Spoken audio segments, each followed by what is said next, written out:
almost every day, something that David Icke said is supported now by happenings and evidence.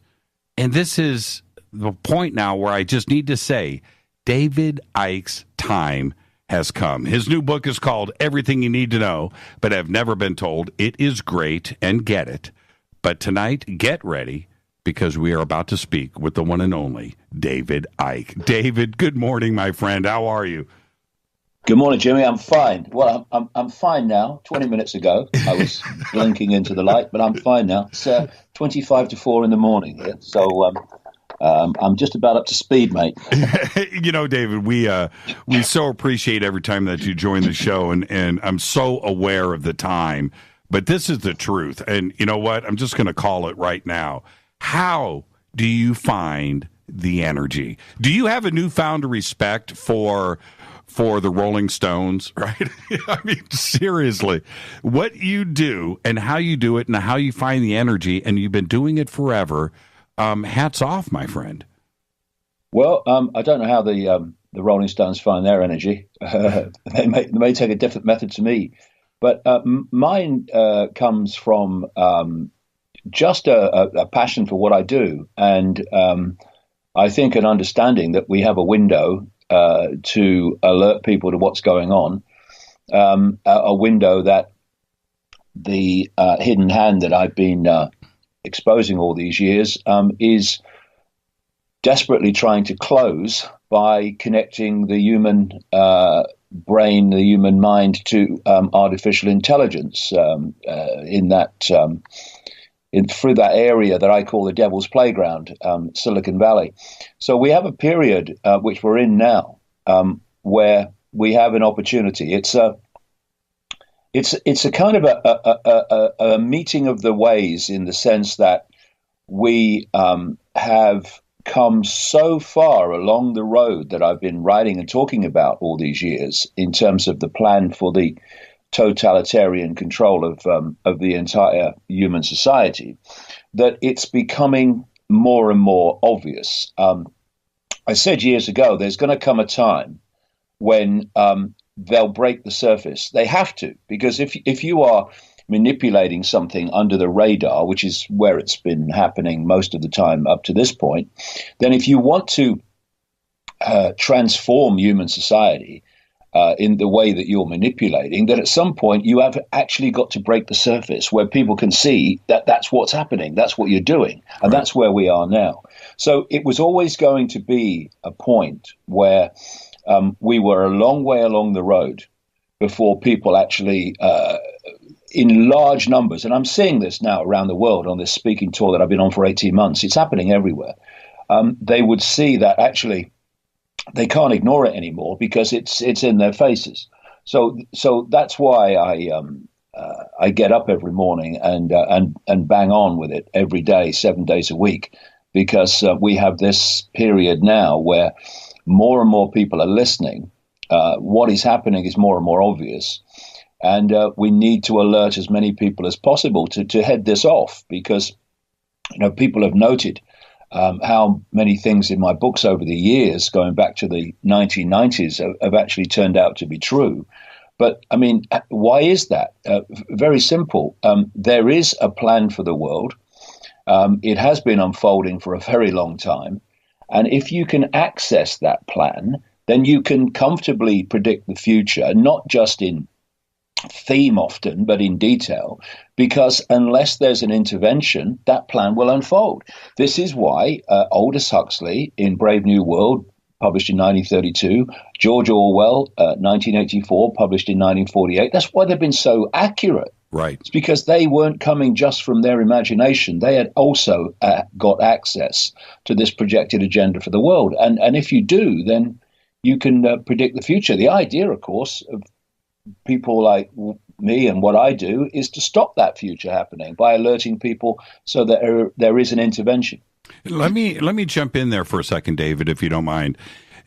I last saw you September 19th last year in Los Angeles. We all know about what has happened in the last year and a half. That's been extraordinary. I don't want to address that just yet. Let's go back to the last 20 years for you.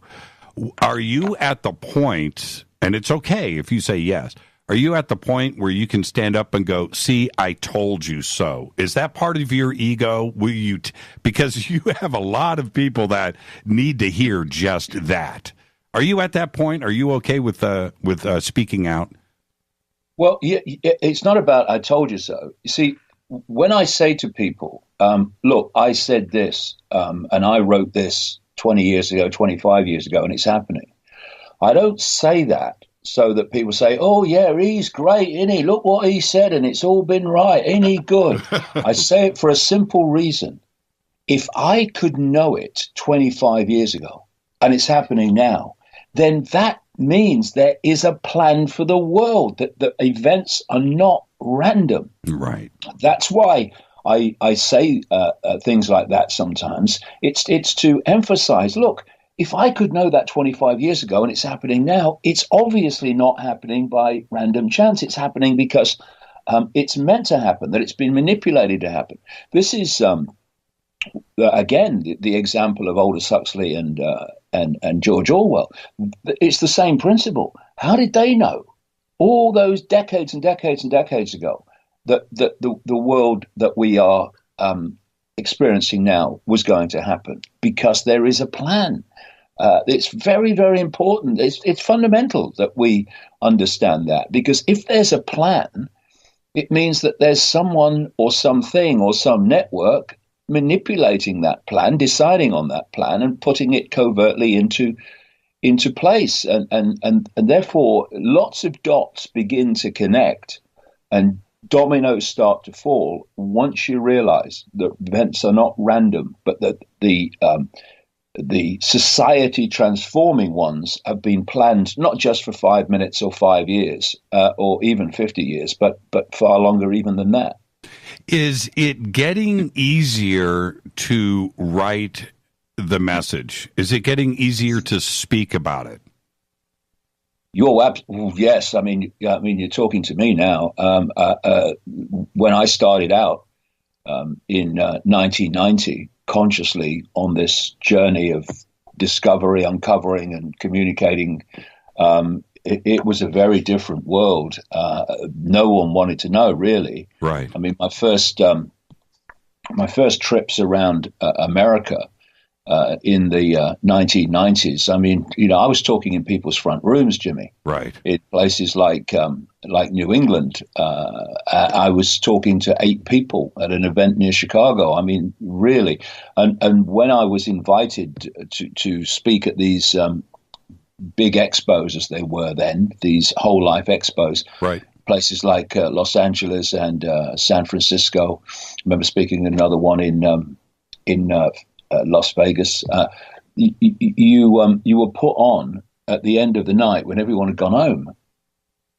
All the Deepak Chopras and Wayne Dyers. They were in the prime time of the day, and they would have packed halls, and I would be on at the end of the day when people were sweeping up and preparing the breakfast tables for the next morning. And of course, you didn't speak to many people, but if you keep going, I mean, that was the hardest time, Jimmy, to be honest. I mean, it's a different thing now. It's coping with the interest. In those days, it was coping with the lack of interest. I know, right? And I'll tell you what, the lack of interest is far harder to deal with, because you wonder where it's going. You wonder if there's any point in what you're doing. I mean, you're traveling around, talking to people and paying for the privilege. Right.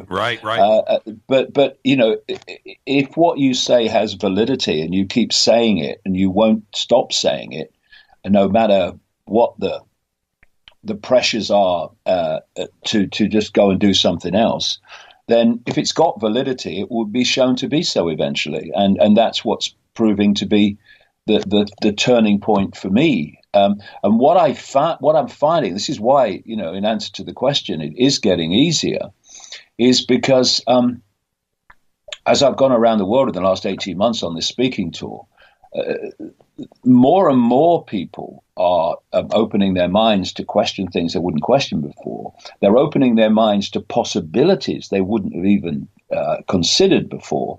And it's not only numbers, it's the kind of people, it's system people I'm seeing. People you'd never think would have questioned anything who are now questioning it. And it's been an interesting week for me because this new book, Everything You Need to Know But Have Never Been Told, has come out. I've done a lot of interviews on the British media this week, on radio stations and what have you.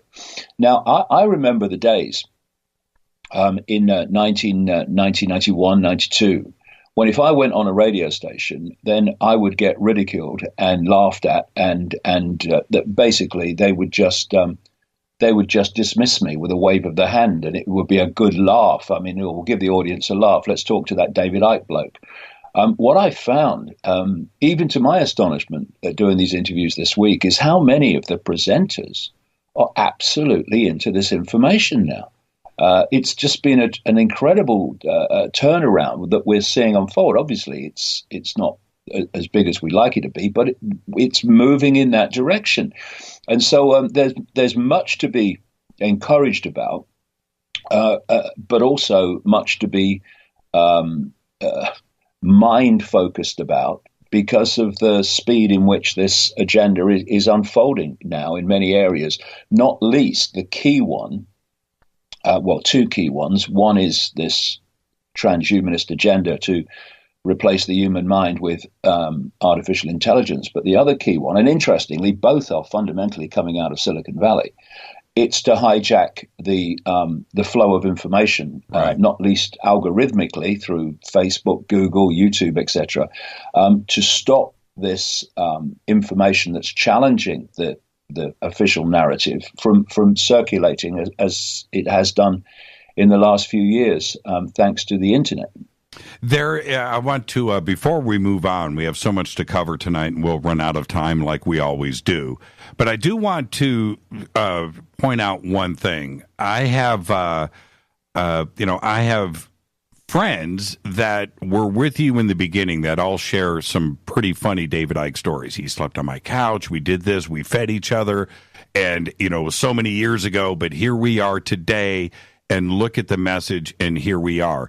You're still friends. We don't have to name names here, but you're still friends with all of those that supported you over the years. And now you are able to ride this together today. And that's got to make you feel pretty good.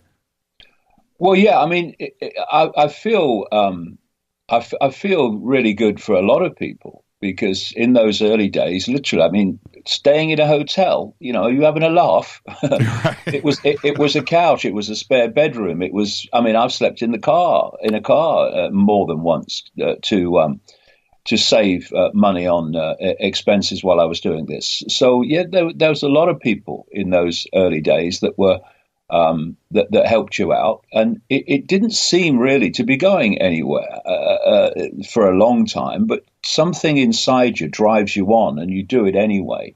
And then the waters start to break, and it's been just an incredible journey because it never. You never would have thought it would have got to where it is now in some of the situations that I've found myself in, where absolutely no one wanted to know. Right. So it's good to see that a lot of people have been vindicated, and a lot of people's efforts are bearing fruit. And there's I said to you in an email this week or last week. And I wasn't saying it in jest, and I know that you got my point. I want the audience to hear this out. When I said the book is fantastic, and you're absolutely right, and we've been speaking about this, and we're doing this together, and yes, but I really want you to be wrong, right? You know what I mean? We don't want you to be right here. You are, but you know what I mean? This is something that we want you to be wrong here. Yeah, exactly. That's what I was saying a few minutes ago. Yes. The idea is to eventually be wrong. Right. Wrong in the sense that what you say the plan for the world doesn't happen. Right. I'll be honest with you. I get no satisfaction whatsoever at seeing things that were in my books in the 90s being read on the television news today. No satisfaction whatsoever. It's like stick your chest out. See, I told you. Well, actually, I don't want to tell you. Right. I don't want it to happen. And I think, Jimmy, that's the era now we need to go into, and I am going to go into from here on, which is to focus on, okay, we have this situation. What are we really going to do about it? And the answers are not sitting around a table with someone taking minutes. They are a transformation of human perception, because it's the hijacking of human perception that has got us into this situation. It's everything. I mean, I emphasize this in the book. And from perception comes what you will do and won't do, support, not support, challenge, not challenge, accept, not accept. Mm-hmm. And therefore the battleground, for want of a term, on which the whole future of and direction of human society is being played out, is in the perceptions of the population. They don't have networks of control of all kinds of media, not least increasingly the internet giants, because it's a bit of fun. They have to do it because they cannot control 7.5 billion people physically. Not that there is any physical when you get deep into it, but you know what I mean. Mm-hmm. Because there's not enough of them. I mean, the number of people in full knowledge of what they're doing and what the end goal is designed to be is a tiny fraction of the 7.5 billion. So they want to be able to, if you like, physically control by connecting the human mind to artificial intelligence. But until they do that, they can't. So they have to control perception. And that is how they've done it up to this point. And we have to take those perceptions back. And what's very encouraging is that more and more people are doing that by simply saying, hold on, I'm going to reassess my perception of everything and see if what I've thought up to this point and believed up to this point actually is valid and can be justified. And what happens when you go through that process, as you will know, and many people listening to this program will know, you find that they're not valid and they don't stand up to questioning, which is why, again, we have this pressure all the time, not just to delete freedom of speech in so many various ways, but also to stop people questioning anything. I mean, this whole political correctness nonsense is basically the population being manipulated to silence itself and not question anything. And, this needs to be challenged, as I do vehemently in the book. Why did we're going to head to a break here, but I need your answer on this. When did we start to tap out? When did we start to give in on all of this? Because it was gradual, but there was a turning point, and suddenly we are completely numb now. It really feels that way, that it's just okay to allow this negativity and this manipulation by the media and what's going on in politics and in the military and corporations and Facebook and Google. It's like it's just okay. I don't understand why we are such laydowns. Lemmings to the sea, David. Well, if you go back a bit further, there was clearly, I talk about this in the book, there was clearly a fundamental change in the human psyche about 6,000 years ago, when humanity started, if you like, to process information in a different way to what it did before. But if you bring it closer to where we are, basically you have a system that has been structured so that many, many, many in the target population are playing a part every day in building their own prison and building their own perceptual prison, while having no idea that's what they're doing. People working in corporations, not the people that run them, of course. I'm talking about people working them. People work in the banking system, people work in politics, people work in the media. They are together contributing to the incessant control of human perception every day without realizing that's what they're doing. And because there is a structure in place, a compartmentalized structure, which means the vast majority have no idea what they're actually part of, you have a system which is battering human perception every waking moment, probably beyond waking moments using technology these days. Mm-hmm. And if you're not careful, what happens is you get battered into acquiescence. First of all, you get battered into giving your perceptions away through the process of everyone knows that. Well, no, everyone doesn't know that. Everyone has been told that. That's why people believe everyone knows that, because everyone's accepted the same narrative. But also, if you get people who are kind of, if you like, resisting it, questioning it, a lot of them get battered into acquiescence and just walking away from it because of basically they just get tired of what they perceive to be banging their head against a wall. You see, we've just talked about this period of nearly 30 years that I've been doing this. I've seen so many people come and go.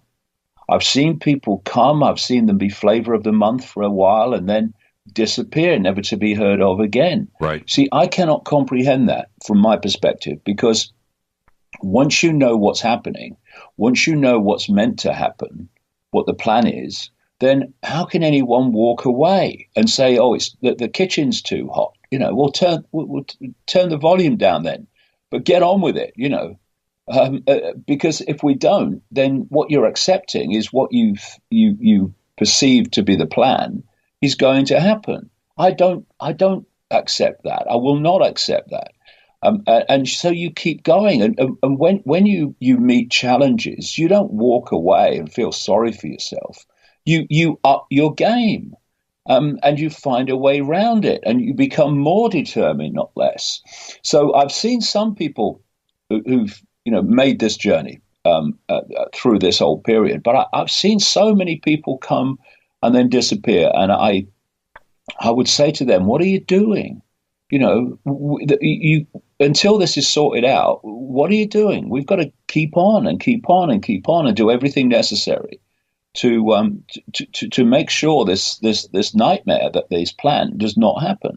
And that's only going to come from informing a population that's currently not informed about what they're part of and what's happening around them. As a member of the media, I find the responsibility that is on my shoulders sometimes a little overwhelming. I speak to literally millions and millions of people each month, millions. And I'm wondering if the rest of the world is aware of the media infighting and stuff that we have going on here. And it's not only the news, it's commercials, it's everything else that happens here in the United States. Is it the same way over in the UK? And do you think that, and Europe, with the infighting and the sides that are taking the manipulation of the population, and do you think that the members of the media over there are going to step up and start to bear some responsibility the way that I feel that I have? Well, I think some are. I mean, some of the presenters who have interviewed me this week on mainstream radio stations are clearly very sympathetic to this information and the fact that this is happening. Right. Their problem is, of course, and you'll know this very well with your experience, is that it's not easy to work. In fact, it's almost impossible to work in the mainstream media and not conform to the strict limitations to how far you can stray from what I call the postage stamp consensus of perceived normality. And it's also more difficult here because the government controls the radio frequencies much more fiercely than in some other countries.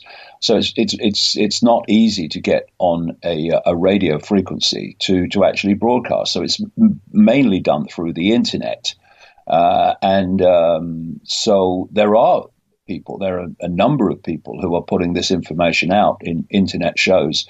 And from my experience, only in the last week or so, there's a lot of very frustrated mainstream presenters who are in the mainstream stranglehold, would love to talk about this more widely, but of course there are limits to what they're allowed to say, and at the same time keep their job. I know. Listen, we got to head towards a break here, but this is. I am so aware of how far that I push this on Coast to Coast. We know how big Coast to Coast is, right? It's the number one overnight show, has been for 25 years. But I also, you have to be aware of who's listening out there.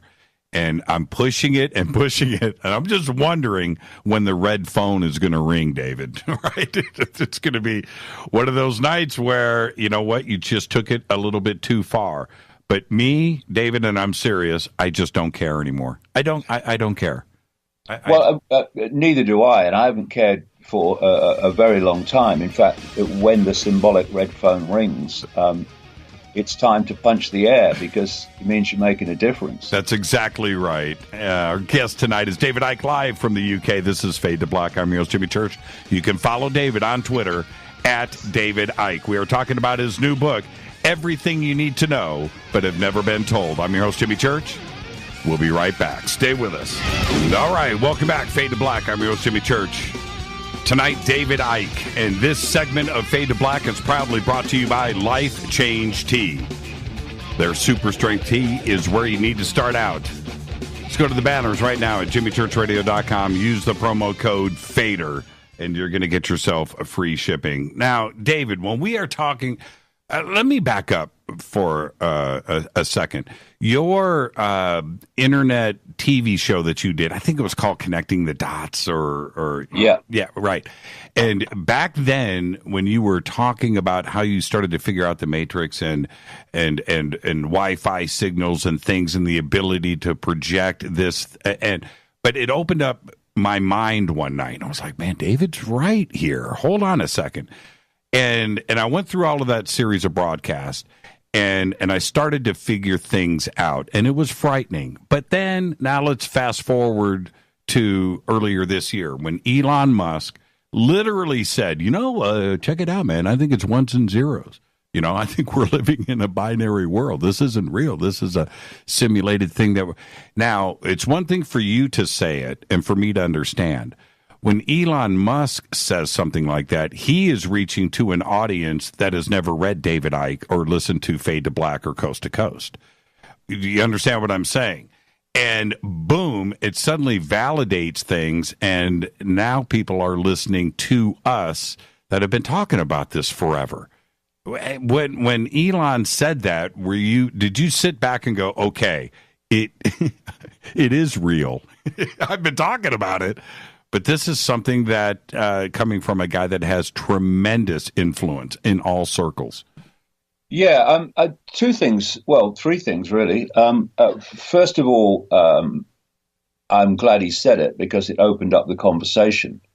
But I do, as I say in the new book, I do question why someone like Elon Musk, for instance, can warn increasingly often about the dangers of the end of humanity as we know it, of connecting the human mind to AI, and then buys companies like Neuralink to do just that. I think that's a very strange contradiction. But of course, it's not just Elon Musk now.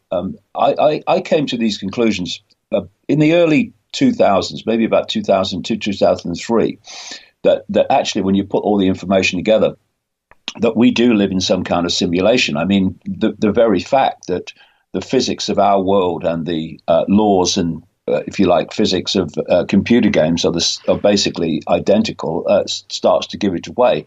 The other area, of course, is that there's a big and gathering area of scientific research outside of mainstream science, which is known as the electric universe.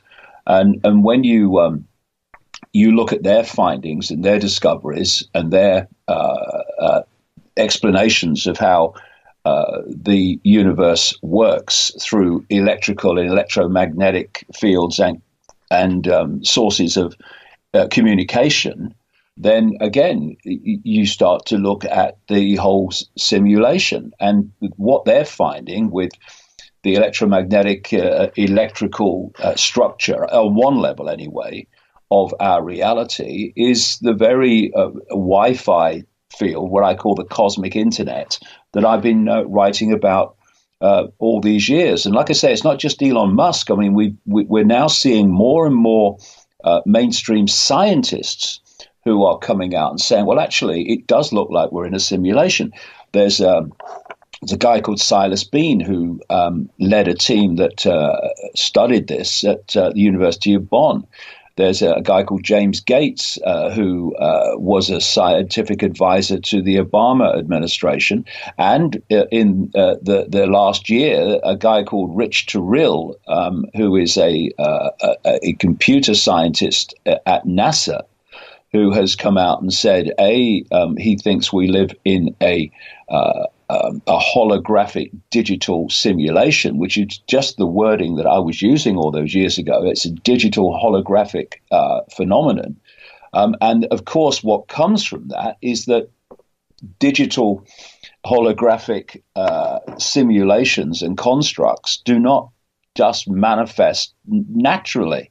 There is some intelligence that's created it. So what is that intelligence? So once we start to go down this road of seeing that actually we're in some kind of construct, then other things come from that, which is, of course, well, who built it? So it's a fascinating time. I would just have some caution, however, and just say that we should always question why suddenly so many in the mainstream are coming out and saying we live in a simulation. I think there's very little question, if any, that we do live in a simulation. But why do they want us to look at this now in with more and more people coming out? And some will be genuine, but there is, of course, this agenda of artificial intelligence and connecting people to technology. And you know, we've got to watch the double bluff where they say, yeah, we do live in a simulation, so let's just make the best of it. Right. And this is the way to make the best of it. Connect to technology, which will allow you to get more out of the construct and such like. We have to be aware of that. But I'm glad it's coming out, because once you go down these roads, a lot of other preconceived ideas and preconceived perceptions of reality start to fall. These pillars of it's a solid world and everything's limited and what have you, they all fall. Because if we live in a simulation, we don't live in the world that we've been told throughout our lives we live in. In fact, we do not even live in a world. We live in an information source, which is operating within a certain very tiny band of frequency. And we are decoding that information source into the reality that we think we're experiencing outside of us. In fact, it only exists in the visual sense, in a few centimeters at the back of the brain, that decodes electrical information from the five senses into holographic digital information, I would say, which is the world we think is outside of us, but is actually inside of us. We live in an information source. We do not live in a world. And let me be devil's advocate here for a second. And those that would say, well, what does that matter? What does it change in our world if that is the case? Our world is still our world. It's not going to. I still have to work tomorrow. Yeah, I'm not saying that we shouldn't live in the world and enjoy it. I do. Right. But to understand how we're creating it and how it manifests is to take our power back over it. See, I don't just bang on all the time about perception and taking control of perception just on the basis of, and then you won't have your mind and beliefs manipulated in the way that they are. Right. Perception is fundamental to everything, because this is the way I see it. We are living in this information source, which operates like a form of cosmic Wi-Fi. You know, we can't see Wi-Fi, but we're aware it exists because we have computers that connect to Wi-Fi and take the information from Wi-Fi, which in the Wi-Fi sense is in a totally different, the information is in a totally different state to what it is when it appears on the screen. Why? Because the computer has taken the Wi-Fi information in the form that it takes there, and it's decoded it into the information we see on the screen in a very different form. What we're doing is taking information from cosmic Wi-Fi, this quantum field of possibility and probability, and we are decoding that into a very different form, which is the digital holographic reality that we experience as the world. Now, what possibilities and probabilities we take from that cosmic Wi-Fi field, just as the information that we go to and explore on the internet, people will go to these websites, someone will go to these websites, depends on perception.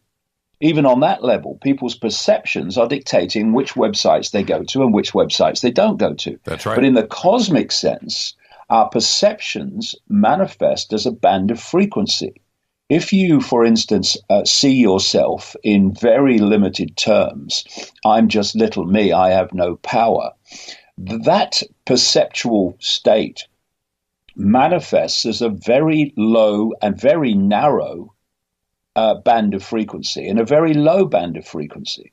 And therefore, you set up a feedback loop between your perceptions and this cosmic Wi-Fi field or fields. And so you will set up that feedback loop at the level, at the frequency band level of your perception. So if you see yourself in very limited terms, I have no power, nothing ever happens to me outside of the ordinary, what you're doing is creating a feedback loop. And what that feedback loop is a self-fulfilling prophecy, because you are now interacting with the cosmic field of possibility and probability at the level of little me, I have no power. And therefore, that feedback loop will manifest, you will manifest by decoding that information into a holographic, quote, physical experience that will reflect your perception. So when you expand your mind and you expand your self-identity, which is the absolute key to everything, and you say, I'm not, Ethel on the checkout, I'm not Bill who drives a bus, I am infinite awareness, all that is, has been, and ever can be, having that experience. Well, now you are perceiving both yourself and reality in a much more expanded way. And that expanded perception of possibility and probability will then interact with the cosmic field of possibility and probability in a much more expanded and high frequency state. And therefore, what you will decode from that field as an experience, as a life, will dramatically change because you are manifesting possibilities and probabilities from a totally different level and from a totally or much more expanded range of possibility and probability. And this is why when people go through what we call waking up, what is waking up? It's just breaking through the onion skins of programming that isolate us in five sense reality. When they start to break up simply by questioning what we've believed up to this point and realizing it has no validity, so we only believe it through repetition, not through credibility, then that process starts in which you start to interact with the quantum fields in a much more expanded way. And what people then find is suddenly there's great synchronicity in their life there wasn't before. What's happened? Well, it's very simple. What has happened? The more the breadth and scale of the interaction you have with the quantum field, the more possibilities and probabilities you are potentially accessing compared with little me, I have no power, right. That's actually accessing very little. And so you find that life changes, synchronicity starts, life starts to become an adventure instead of an ordeal. It becomes an I can instead of an I can't. And this is where we take our power back. But through this this means, this is one of the great problems that I see in what's called the alternative media, is that much of it may be alternative in the sense that it sees world events in either a slightly or very different way to the mainstream narrative, but it's still on the postage stamp. It's still on the postage stamp consensus about the way reality works. That's why it looks for answers within the five sense world of illusion, of physical illusion. This is why so much of it got behind Trump, because it's looking for answers in the world that the only world it believes exists, which is basically the five sense world. And so you get behind Trump because Trump's telling you what you want to hear. Of course, all politicians do that. And therefore he'll change it. Well, he's not going to change it. He's just a pawn of the same force that ironically the alternative media have been exposing all these years. We're not going to change the five sense world within the five sense world, because the five sense world's just a movie screen. It's just a reflection of a decoded reflection of information states and perceptual states. It's our perceptions we have to change. And if you bring it down to a basic level, we create collectively, individually and collectively, a feedback loop between ourselves via perception and this quantum field of possibility and probability.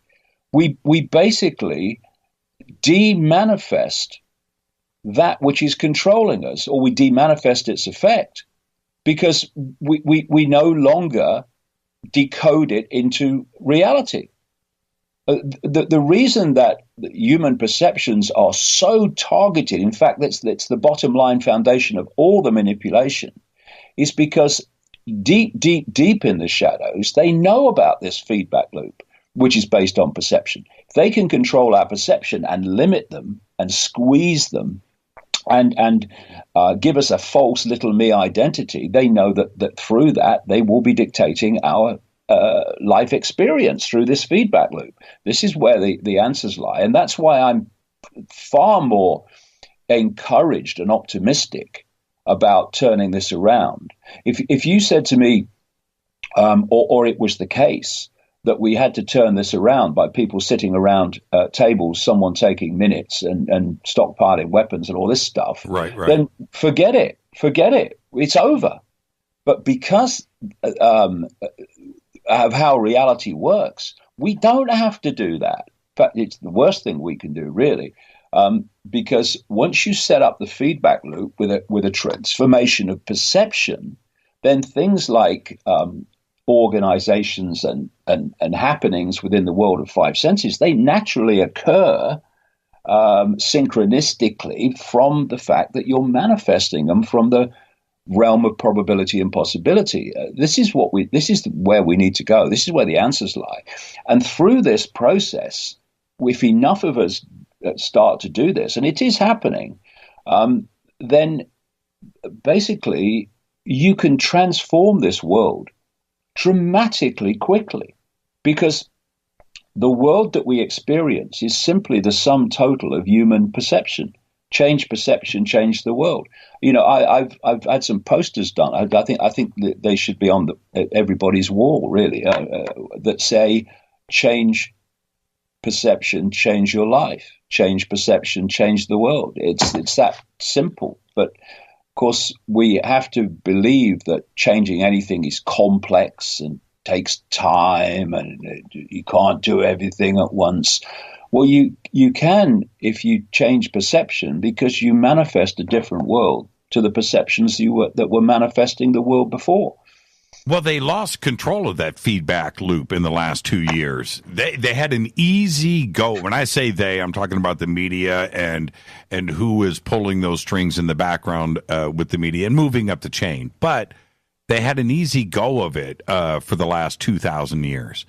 This last 2 years, they've lost control. And those that were questioning all of this now saw it play out right in front of them. And I'm certainly referring to fake news, and I'm referring to the manipulation of the media and how it is obviously an agenda that is being played out. But those out there that never bought into this were seeing it and now are questioning things, David. Yeah, if I go back to 1990, when I went through a series of extraordinary, what people would call paranormal experiences. They're actually quite normal, but of course, postage stamp normal is so narrow and so defended and so firewalled that anything that happens outside of it has to be called paranormal, so they can give us the idea that it's not normal and therefore a bit strange and stay away from it. But I went through these paranormal experiences, and in those early months, really, I met a lot of psychics and stuff in those early months of 1990 who were telling me. I was presenting television programs at the time, and I was a national spokesman for the British Green Party and what have you. And they were telling me I was going to go out on a world stage and reveal great secrets, and basically all the stuff that's happened since I was told was going to come in early 1990 through these various psychics that I synchronistically met. I only set out to meet one. The rest just came into my life, quote, coincidentally. Right. And one of the common themes at that time was this.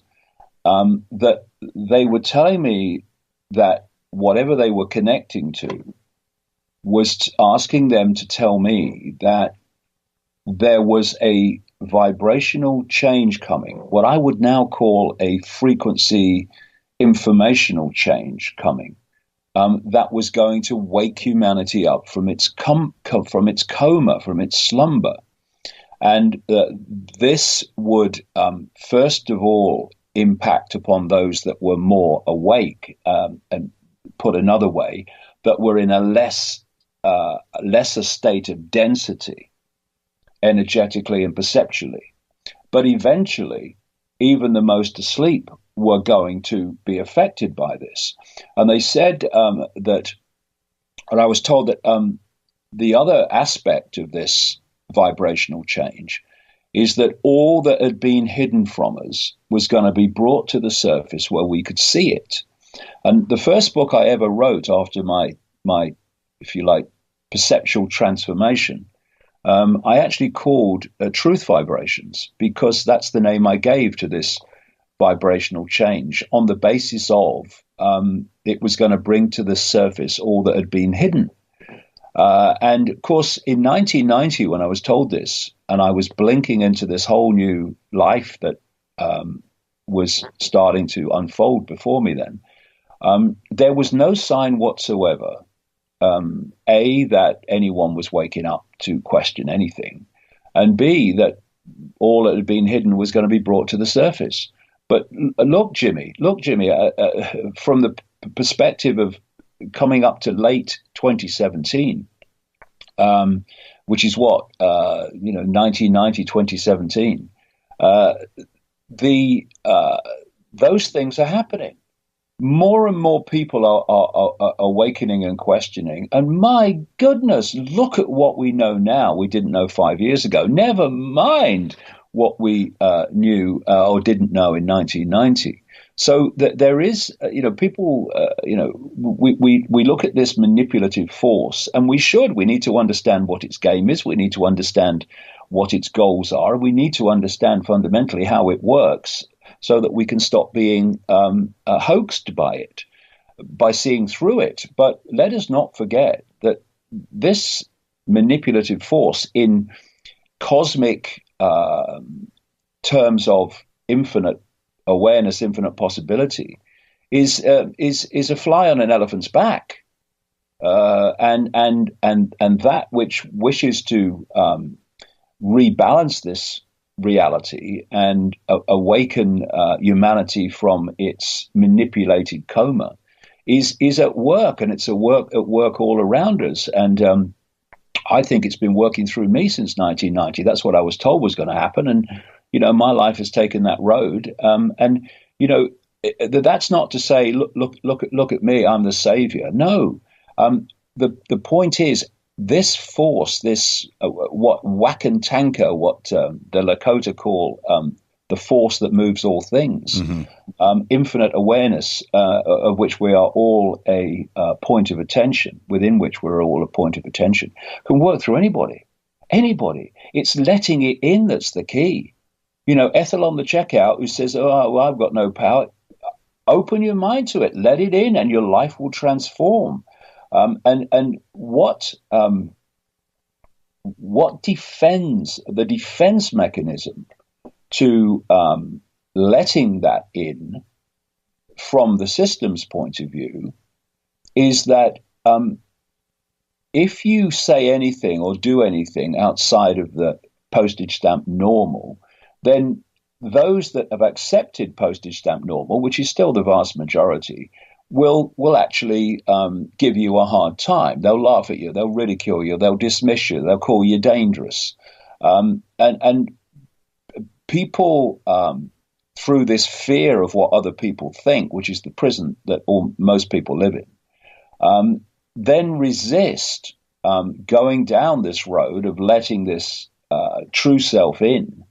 Because once you let it in, you don't act postage stamp normal. You don't say things from that perspective. You don't live your life from that perspective.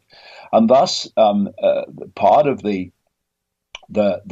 journey of awakening is to have people around you, even your family, friends, or whatever, say, Bill's gone crazy. He's gone mad. What's going on? You're talking nonsense, mate. What are you talking about? And if you're not prepared to go through that, then forget about awakening, because awakening is to change perception from postage stamp normal, and in a process of constant further expansion, doesn't stop. You expand, never stops. Then you're going to act differently, and you're going to be perceived differently. But remember, different is not another word for madness. Different is a word meaning different. And my goodness me, if we are going to change a world that's based on uniformity, then that change must take place through the process of expressing and celebrating our diversity and our uniqueness. We got to take a break right here. Guest tonight, David Icke. This segment of Fade to Black is proudly brought to you by River Moon Coffee, makers of the Fade to Black blend. Use your promo code F2B blend. Get 15% off of your order today. And David, hey, that's pretty cool, David. We have our own coffee. That means you've arrived. When are we going to have the David Icke blend? No time soon, Jimmy. Now, this is talk about an artificial reality. That us having our own coffee is it's certainly proof of that.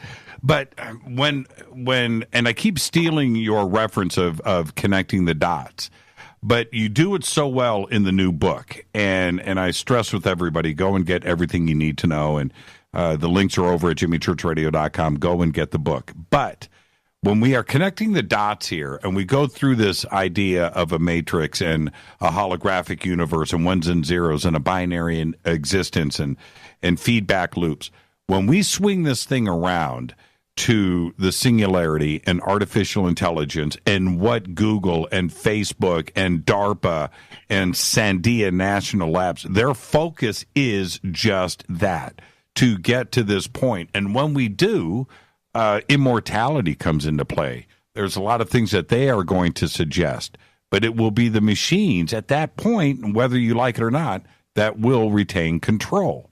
And you connect the dots here perfectly in the book, and I need you to expand on that. Well, they'll have many selling points. There already are many selling points to connect the human mind to artificial intelligence. I mean, people like Ray Kurzweil, the Google executive, who is the PR man for Frankenstein, and others are talking about the fact that it will make us superhuman. The idea is to make us subhuman and to make us no longer human, but just to become an AI human, which is the equivalent of being a computer terminal on someone else's internet, with no human thought or emotion left. That's where we're going. And the timescales they're talking about are not forever and a day. Kurzweil's talking about this starting by 2030. And this whole massive operation of getting particularly young people, but others too, addicted to technology, and addicted to phones and addicted to technology they wear, leading to the addiction reaching the point where they accept technology inside the body, which is now happening. I mean, I spoke in Sweden earlier this year, and there's people there having parties, microchipping parties, where they get chipped. I mean, straight out of my books from about 1994, that is. That this was the plan, and so it's been a process. I mean, maybe I should just go through that quickly. There is definitely a period around in our perception of time. That's another illusion. About 6,000 years ago, when there was a massive change of psyche, and it happened in a period that was far beyond what you would call a natural evolutionary chance. And there was a book came out some years ago by a British academic called Steve Taylor, called The Fall, where he's basically focusing on this period of 6,000 years ago when this psyche change took place. And he points out that before then, which is in another time measurement, 4,000 BC, there was no war as we know it. There was no patriarchal society as we know it. There was no massive inequality as we know it. There was no class system as we know it. And there was no organized religion as we know it. And this change took place after violent invasions of the Middle East by what is called Indo-European and Semitic peoples. And interestingly, because this world is a complete inversion, you have to turn everything on its head to get anywhere near the truth. If I say Semitic peoples, people would say, "Oh, you mean Jewish people?" Well, actually, Semitic doesn't mean that, as we're told it does. Semitic refers to a series of a language group in the Middle East, the overwhelming vast majority of which are Arabic languages, ironically. Someone called Rian Eisler, who's a cultural historian, is quoted in the book as saying that this change of psyche about 6,000 years ago, she calls it the Great Change, a change so great indeed that nothing in all we know of human cultural evolution is comparable in magnitude. Now, this psyche change, I say, was when human society, human perception, therefore human society, started to be hijacked in a very big way. And the process has gone on and gone on and gone on. And it's always been leading to where we are now, which is to so control the human psyche that basically humanity becomes assimilated into this AI mind. I keep hearing AI everywhere. Of course I do. It is everywhere. AI this, AI that, AI is going to run this, AI that. My question has been, what is AI? What is AI? And I've quoted some people in the book who work with AI, and there's that, some of them are saying we don't really understand it. We don't really understand what it is. Well, what are you letting it take the world over for? Do you know there was a story this week of an AI creating an AI, an AI technology, and the AI technology it created is more advanced than the AI technology created by humans. So, what is this AI? And of course, in the book, I talk about this force, this distorted state of awareness, which is what it is in its prime form. But it does take form through various human and non-human forms, and that it has been manipulating human society. The ancient societies talked about it and had different names for it all over the world. This is the manipulative force that is directing the world into where it's going now. And it wants to assimilate all its targets into its state of awareness. So basically, they become it. It absorbs them into its psyche. And the way that it has controlled human perception up to this point and pushed us in this direction over the last 6,000 years is through controlling information. Of course, religion was a major way that it controlled human perception and imposed a perception on people. But there are limits to that. There are limits to that because it is still possible, despite that onslaught of perceptual programming, not to take it on, not to be affected by it, or at least totally affected by it. So that there is a way through expanded awareness of overriding the program, the perceptual program.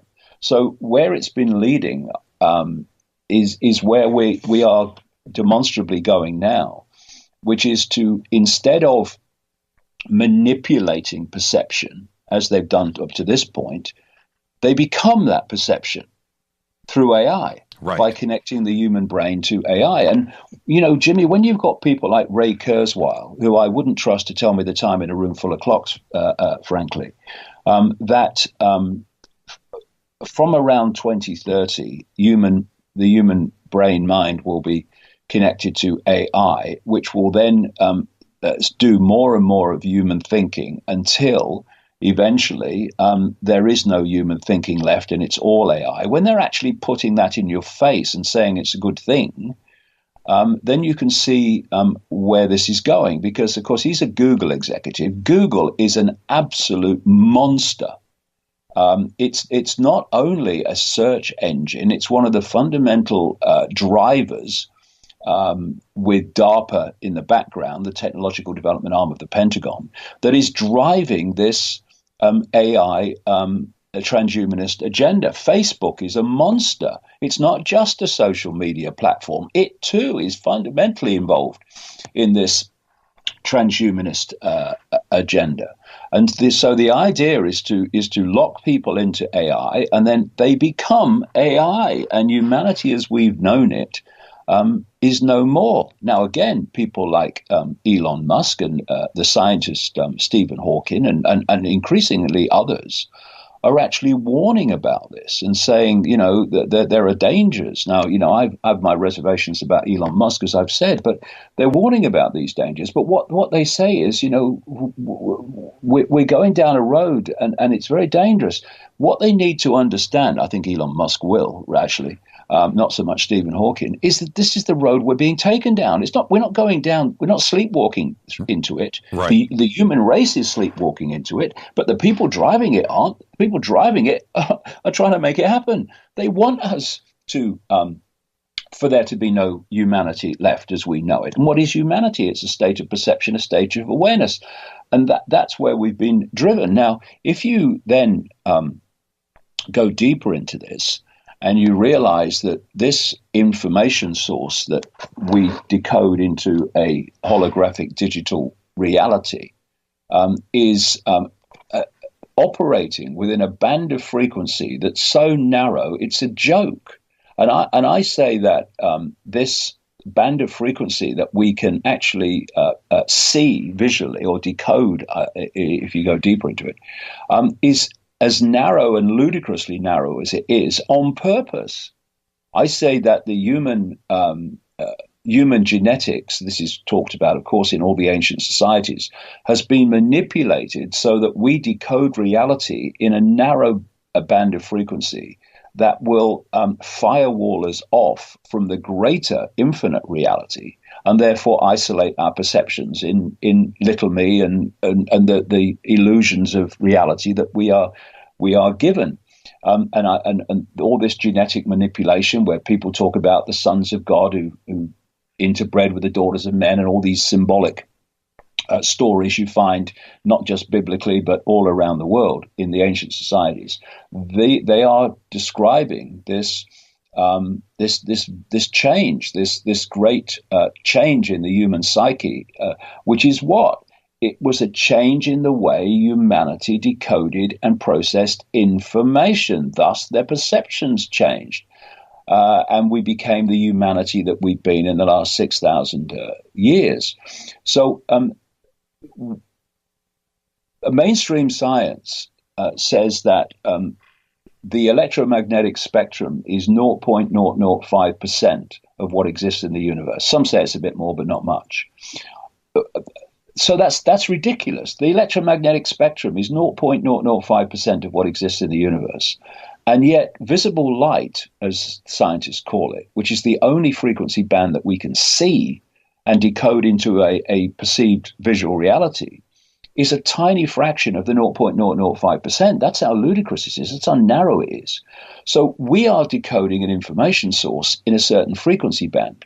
That force, which is manipulating this reality and has created the simulation to manipulate this reality, operates in its prime form, in its perceptual form, in its consciousness form, outside of this reality. And thus, it's working on, and not only in its consciousness form, in many other kinds of forms that we call extraterrestrials or, quote, aliens. They are operating outside of our frequency band. Therefore, they're operating outside of our perceptions of technological limitation. They're operating outside of our perceptions of everything. They have a completely different timeline. Yeah, our vision, they're operating outside of everything if the frequency is off. So where I'm going with this, Jimmy, is, to control humanity in the way that they are planning to and are in the process of doing, they need technology. They need advanced and ever more advanced technology. Otherwise, it can't be done. What they want to do could not be done in the pre-computer world, for instance. Couldn't be done. So now we've got to ask this question. Are we really saying that this force, in all its manifestations, human manipulators, non-human manipulators, are sitting around a table constantly, tapping their fingers, just waiting for some geek in a garage to somehow discover the next level of technology that will allow this whole control system to move on to its planned goal? Are we really believing that? Hey, some guy in a garage has just invented just what we need. Hey, what a stroke of luck. We can move on now. No. The technology that is now being introduced into human society to control us and build this technological control system, this technological sub-reality, was known to the force that's behind it when humans were knocking rocks together and firing bows and arrows and shooting muskets in breaches. Right. What's happening is it's being introduced. And, of course, if you're introducing something in the way that I'm describing, you need cover stories. Because if you haven't got cover stories, then people are going to see what's happening. And so the cover stories, this is not the case in every case, but in the vast, great society transforming technology cases, this is being just put into human society by this non-human force from outside in a sequence that's moving on this control system faster and faster and faster. I mean, why would DARPA and the CIA, etc., be seed funding Google before it became known as Google? Why was it seed funding the technology? Why was DARPA, the technological development arm of the Pentagon, seed funding the technology that we now call office assistants, which are basically fusing more and more the human mind and human interaction with AI? That's what it's all about. You know, when you've got something in your house and you're talking to it like a human, you know, whatever, Alexa, whatever they call it, Echo, different names, Siri. Right. Play this record for me. Tell me this. What about that? What they're doing is they are fusing the human psyche with AI on that perceptual interaction level. That's what's happening. It's the same with all the smartphones and stuff, with so many young people addicted to them. This fusion is taking place, and the idea is to push people along to the point where they will accept having their minds connected to AI technologically, and then that will be the end of it. And so when I said earlier, you know, I have this passion, I get up in the morning and I work till I drop. It's because there is this window of opportunity, which is not going to be very long, of what is happening becoming more and more blatant, so people actually focus attention on it, and this goal of connecting humans to AI so that everything is shut down and no one will ever question anything again, because the only questions they'll ever have will be AI generated anyway. Yeah, you know, and we talk about the last 6,000 years and how we got to here and accumulated knowledge and technology and invention and science and all of that. Great. But the AI engine, David, and you point this out in the book somewhat, once it starts to correct itself and write its own code, at that very moment, to me, that's the turning point. And they would be able to get smarter exponentially in nanoseconds. In other words, what took us 6,000 years to get here, they're going to be able to do that in about 24 hours. Yeah, exactly. And it's happening, Jimmy. Yes. It's happening. You know, I think it was Facebook had a AI program. Yes, they did. Still do. Where AI developed its own language that the humans didn't understand and was communicating with itself through this AI language that it had created. And the people running the study had no idea what the language meant or what was being communicated, and they shut it down. It argued with itself, David. That was the crazy thing about that. It did exactly what humans do. It started to get angry, right? Yeah, and the thing is, you know, that AI has learned things like how to drive a car by doing nothing but observe how humans drive a car. You know, I mean, you're right, we're not talking about something that is going to move on slowly. It's something that is moving incredibly fast. Now, what is AI? As I say in the book, I would make two distinctions of what AI is. One I would call algorithmic AI, which is what people think they're dealing with, although even that, as you've indicated, is learning so fast that the speed of expansion is incredible. But I say there's another level of AI, and I call that archontic AI. And I use the word archontic because in 1945, a sealed earthen jar was found at a place called Nagamadi, about 75, 80 miles north of Luxor on the Nile in Egypt. And it was found to contain a treasure trove of incredible writing by a people, not a race, a belief system, a people known as Gnostics, which have manifested in various ways. They ran the great library at Alexandria, which was that great depository of ancient knowledge, which the Roman Church destroyed. They were also the psyche behind the Cathars, who were, again, destroyed in southern France by the Roman Church, because they had a completely different view of the human condition. They talked about the creative force, which is what I call infinite awareness. But they also talked about a, quote, fake God, which had created a fake reality. And this fake reality was what humans were living. And as I point out in the book, if you take the symbolic language they were using to describe this fake reality, and of course, what they had to do, and these writings are estimated to have been hidden maybe around 400 AD, which would fit with the 415 AD approximate period of one of the major destructions of the Great Library of Alexandria. They had to communicate with people using the symbolic language that the people of that period would understand. This is where things like descriptions of what I call infinite awareness became the Father, the creative force, that right, which looks over everything. But if you bring that symbolic language through, as I do in the book, to present time, then what they were describing was the simulation. That's what they were describing.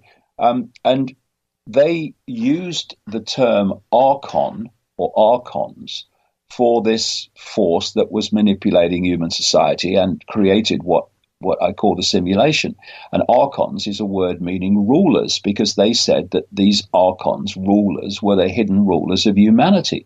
And when you look at how the Gnostics describe the archons, you're looking at how the pre-Islamic and Islamic world described the jinn, entities in the human unseen, which is almost everything that exists, the human unseen, that were manipulating human society. And so I'm saying that actually the real AI and the AI that we are building a technological vehicle to take over human society is archontic AI, ultimately, this very force that's been manipulating human society all this time, excuse me.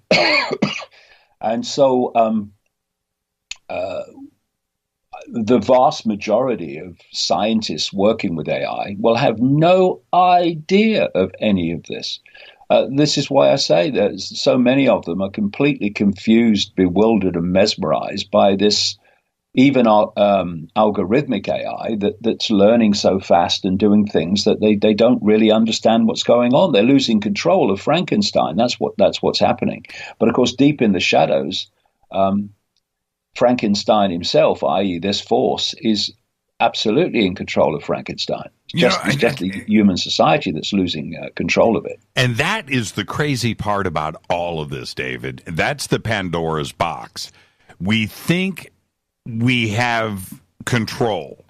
And at that point, AI knows that we are thinking that in advance. They will be able to circumvent and do the workaround on anything that we would try to do to slow it down. They will have outsmarted us. And that's the part that I don't think most people, they grasp, that idea. You want to build in an off switch? AI's thought of that already. Right? Yeah, well, and the point to stress here is that this point that you've just described is not sometime never over the rainbow. It's happening now. That's exactly the point. Absolutely happening now. And if we don't get an understanding of this, it will be too late before we realize that there is a problem in the first place. And so all these diversions, you see, like all the basically the perceptual and sometimes literally civil war between the anti-Trump people in America and the pro-Trump people is a complete and absolute diversion of attention from where all eyes should be focusing on, and that's Silicon Valley and DARPA, because it's DARPA ultimately well, ultimately in the human world anyway, that is driving this agenda. Why would the technological arm of the Pentagon be driving this agenda? Because it likes humanity, because it funded these office assistant technologies, because it would like humanity to have an office assistant. I mean, what's going on? Of course it's not.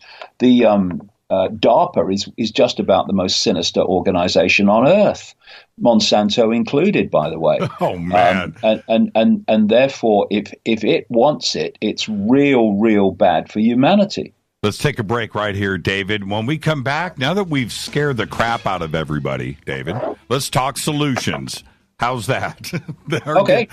Our guest tonight, David Icke, live from the UK. This is Fade to Black. I'm your host, Jimmy Church. We'll be right back. Stay with us. Now, David, I think about, when I think about solutions, and I go back to your 10-hour marathon that I proudly sat front and center in the front row, as you remember, last year in Los Angeles. And you did 6 hours of waking up the audience to the reality of their own lives and those around them. But then you did 2 solid hours of solutions. And in the end, everybody was not only so uplifted and the standing ovation, but that's what they needed. It's one thing to wake everybody up, but then you've got to get to the point of what we can do about it. So here we are with all of this. How do we start to fix this machine? How do we turn this ship around? Well, there's part of it is understanding the problem. There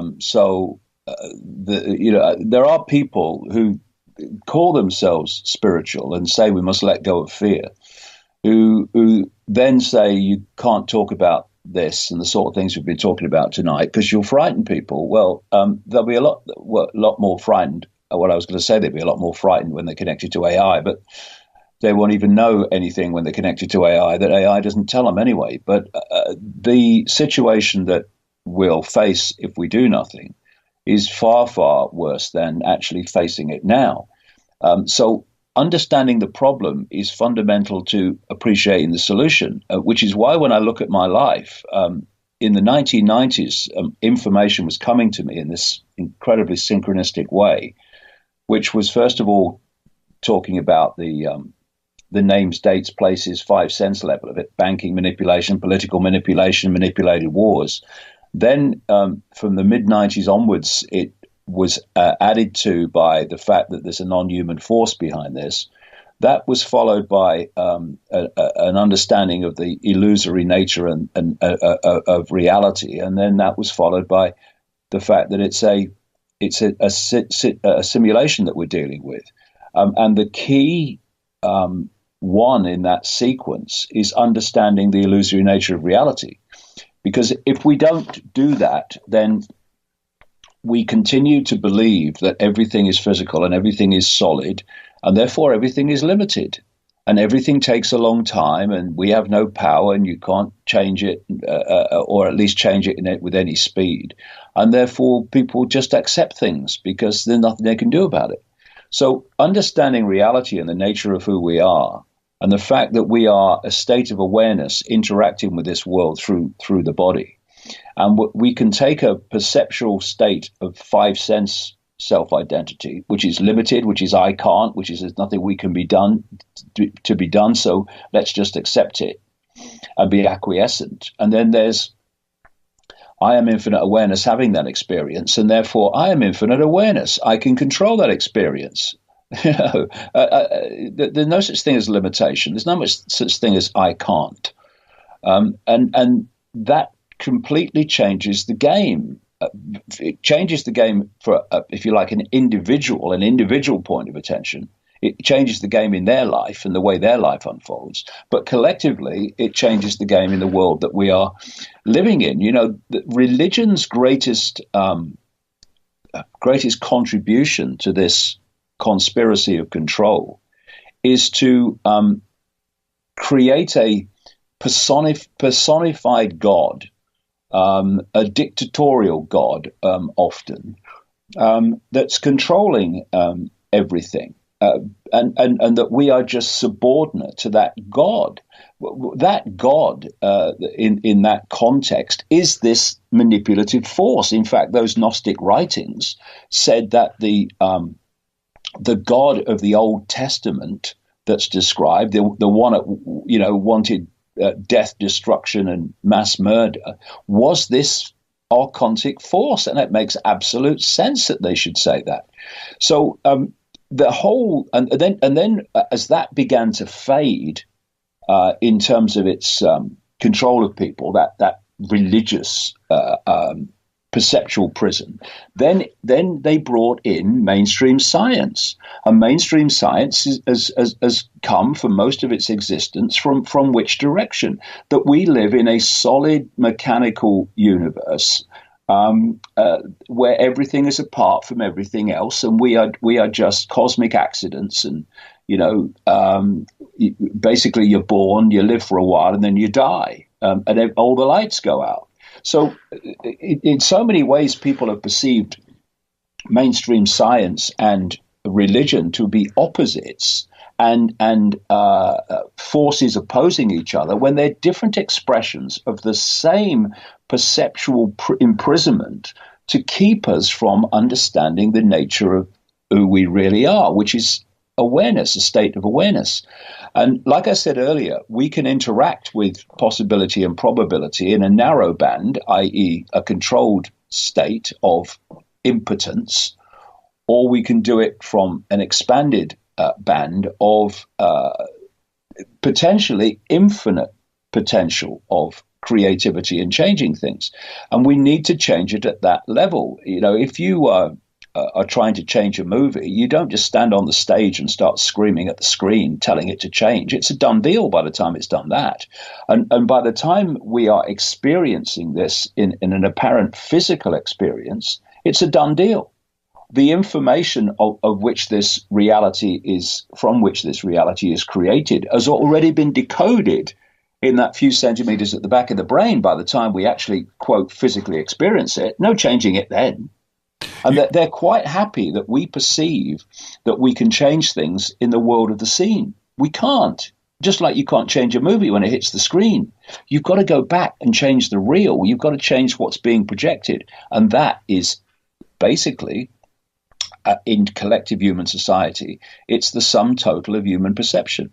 That has to change, and everything changes. That doesn't change, nothing changes. This is, I would suggest, is where this whole nightmare can be transformed. Because one of the things that's happening is people will have noticed that in recent times, actually more than recent times, really, going back quite a few years now, there have been this stream of movies and television programs that have actually depicted the very world that I've been describing tonight. Why? Because the world that we are being led into is so fantastically different to the world that we've known up to this point, that there's obviously a potential resistance where people go, hold on a minute, what is happening here? Look at what's happening in the world. Look how it's changing. What's happening? So what they're doing, it's called perceptual programming that is about preparing the psyche, the perceptions, the subconscious, to become familiar with this dystopian society I'm describing, so that as it comes in literally, it's not so alien anymore, because the subconscious has been prepared to it. It's called preemptive programming. Right. And again, our psyche is being prepared to accept it. This is what's going on. So what are we coming back to all the time? The way that this is being introduced is by manipulating our perceptions and controlling our perceptions. So the way to stop it being introduced and to, if you like, decode into reality a completely different world is to take control of those perceptions back. And key to that is redefining self-identity. We've got to stop self-identifying with the experience, what I call phantom self, and start identifying with the true I, which is infinite awareness, all that is, has been, and ever can be, having an experience. And once you do that, then divide and rule fault lines like racism and religion and income bracket and all these fault lines that divide and rule us, they all go because they're meaningless now. And I do what I'm seeing, and it's so blatant when I look at it, is all this political correctness and this LGB, and I mean, there's 26 letters in the alphabet. I'm sure God knows how many letters there'll be eventually describing the minutiae of sexual preference and identity and what have you. What is that doing? It's subdividing our self-identity into smaller and smaller minutiae of perceptions. No longer are we just human, we are male or female. Then we subdivide that, we subdivide that, we subdivide that. So when they're bringing in all this political correctness about transgender and all the rest of it, it's not what they claim. What they claim is that it's about stopping discrimination. Well, I'm all for that. I mean, discrimination against anything is outrageous, or anyone is outrageous. But that's not what it's really about. That's just the excuse. It's encouraging people to self-identify in smaller and smaller segments of self-identity. That they now have to have endless bloody letters to describe it. And the further you subdivide your self-identity into smaller and smaller minutiae of parts, the further your perceptions and your self-identity moves from its true self, which is infinite awareness. And it's sad for me and a real head shaker that the so-called progressive mentality, as it's called, which is actually not liberal. I mean, I would identify with being liberal in the dictionary definition sense, not the political sense, of being in favor of maximum freedom of expression, maximum freedom of lifestyle.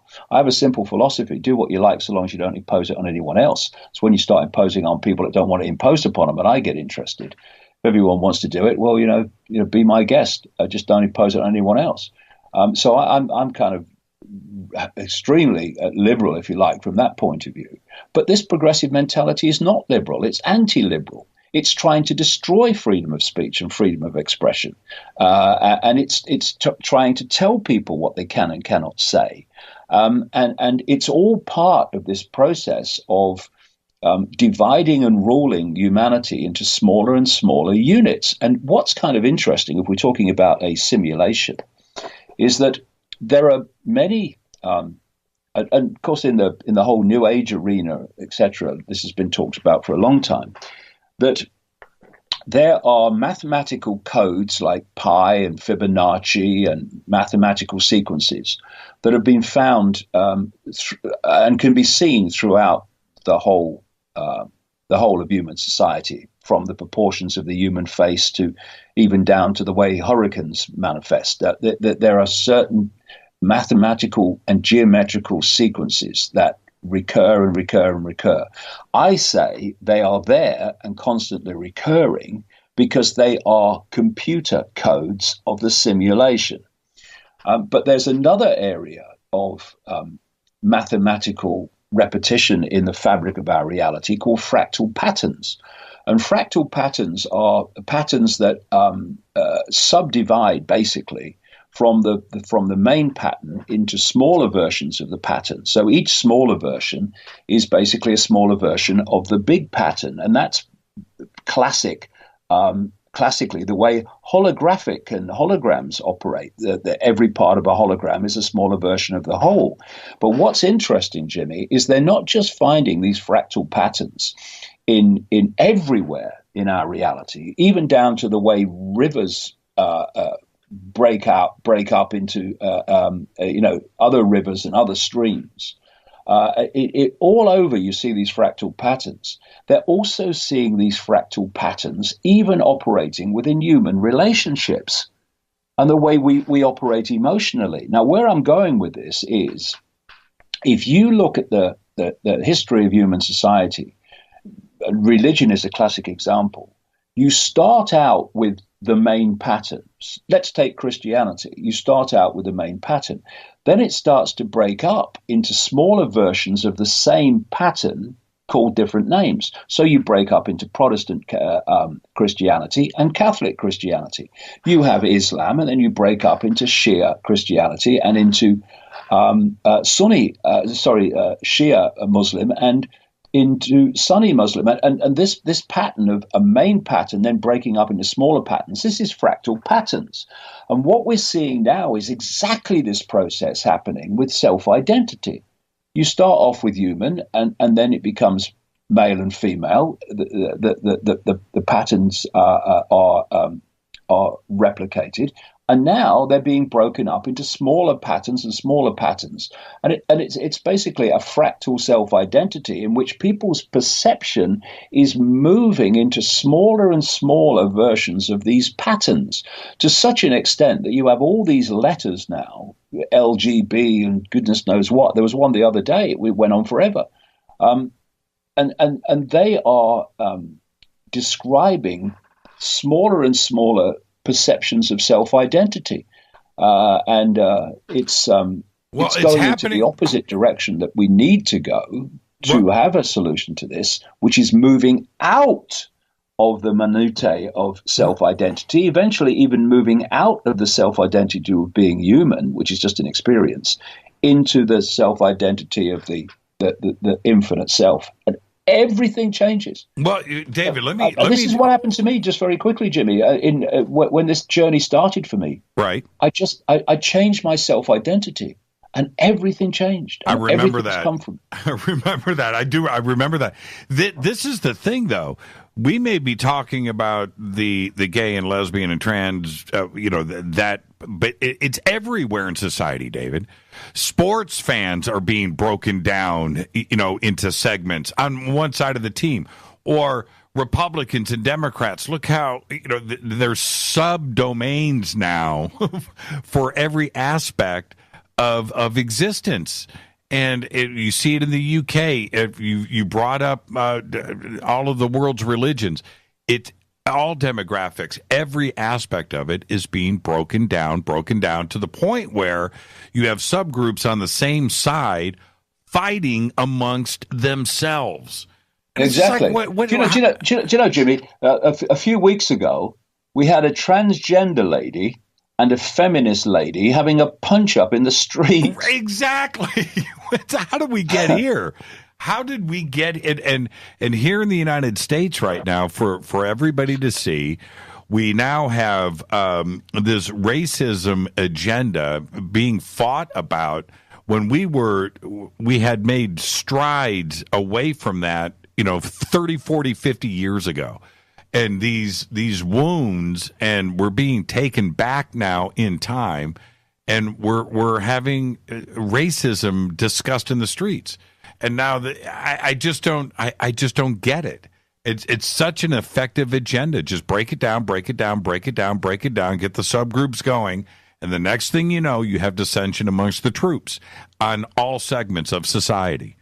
Yeah, well, the thing is that if there's a few of you, and in, like I said earlier, in full knowledge of what they're doing, we're talking, compared with the human population, a tiny number of people, then you have to set the target population at war with itself. And through that, you divide and rule them. So they're so focused on fighting each other that you are manipulating them all. You are holding the strings of all of them, right, without them even realizing there is any strings or there is any you. Like I mentioned earlier, the example of this focus in the United States, indeed wider, of anti-Trump and pro-Trump. That focus is taking people's focus away from Silicon Valley and this wider picture. And the more that you can subdivide human self-identity into smaller and smaller parts, the more potential there is because the more parts you have now, to have divide and rule and conflict between different people. And what you're having in this whole political correctness agenda is the smaller the minority, because there is a political correct hierarchy, where the smaller the minority, the more power and higher they are in the agenda. So what happens, of course, is, first of all, there was a feminist movement, which was a response. It was manipulated by the Rockefellers, actually, but the people that went with it were understandably responding against the imbalance of power and influence between men and women. And then you start breaking men and women down. And I'm not attacking anyone's sexual preference. I mean, it's none of my business. Do what you like, or, as long as you don't force it on anyone else. All the best, mate. It's none of my business. Just don't make it my business. But you are. That's the problem. And then you break down into transgender, and you break down and you break down. And now you've got all these different hierarchies, and each new hierarchy, which is a smaller minority than the previous hierarchy, basically goes to the top of the pyramid of political correctness, hierarchical power. So the current, the extreme ultra-Zionism is always at the top because they're so well organized. But if you just put them aside for now, at the top at the moment, it seems to me, is transgender. That's the new, untouchable. But there's a reason why this transgender whole thing is happening, and I talk about it, of course, in the book, because I have a simple phrase I've used so many times: when something comes out of nowhere and is suddenly everywhere, it's the agenda. Someone's pressed a button on the next stage. Right. And when you look into the agenda for the human body as part of this AI transhumanism connection, then they are in the process now, and it's being openly talked about, of creating a synthetic human form, which will not be male or female and will have no gender or ability to procreate. And as Aldous Huxley described in Brave New World in 1932, that humans will be procreated or created through technological laboratory means in what he called world hatcheries, and they'll be created in genetic castes like worker ants, etc., to do specific roles in society. This is where these mad people want to take us. And what we are being prepared for, and particularly the young are being prepared for, is the end of gender on the road to no gender. And, I quoted a guy in Phantom Self, my last book, called Dr. Richard Day, who was a Rockefeller insider. He was an executive of Planned Parenthood. And he addressed a meeting of pediatricians in Pittsburgh, Pennsylvania in 1969. And he shocked them by asking them to turn off recording equipment and not take notes, because he was going to tell them how the world was going to change, because the network he represented was going to change it. Right. And one of the things he said, and if people read Phantom Self, my last book, where I quoted him at length, they will be stunned at what he said in 1969, because one of the doctors did take notes and later reported what he said. Right. What he said in 69 compared with what is happening now. And one of the things, Jimmy, that he said in his list of this is how the world's going to change, decades and decades and decades ago, was we're going to make boys and girls the same. And that's what this transgender explosion is all about. It's not about stopping discrimination. I'm all for that. It's about confusing people, children particularly, about their gender who wouldn't otherwise have been confused and weren't confused before. It's all part of this movement to this no gender synthetic human. That is, it's an unbelievable thing to think about. But the point is very simple. In an artificial reality, AI, AR world, you don't need to have sex. The machines are going to create themselves. Robots building robots. Yep. Right? That's exactly what's happening already. Exactly. David, how did you get so smart? Now, I've asked you that before. Thank you so much. And when am I going to see you again? That's a good name for a song, Jimmy, isn't it? Yeah. When will I see you? I've ended a world tour over 18 months now of all-day events, which ended in the Netherlands about 3 weeks ago.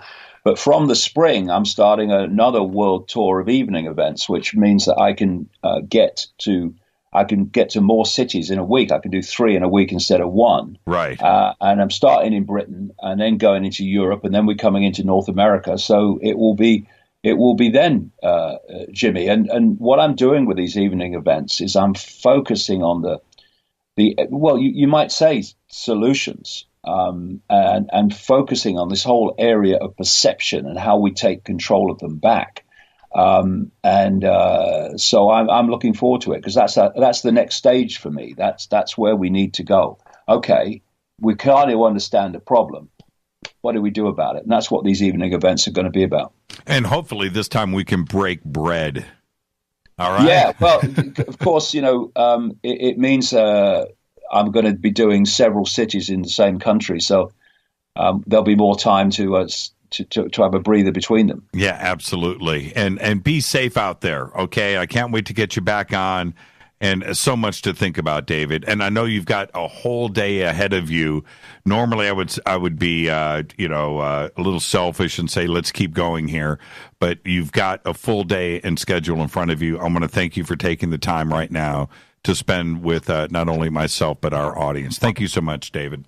It's been a real pleasure, Jimmy. Even at 3:30 in the morning, it's been a real pleasure. I always enjoy talking to you, mate. You're the best, David. Thank you so much. Safe travels over here to the States, and I look forward to it. We'll get you back on, and we'll talk about all of that. Cheers, Jimmy. Bye. Thank you, David. David Icke, everybody, live from the UK. The new book is Everything You Need to Know But Have Never Been Told. The links are over at jimmychurchradio.com. It is an amazing read.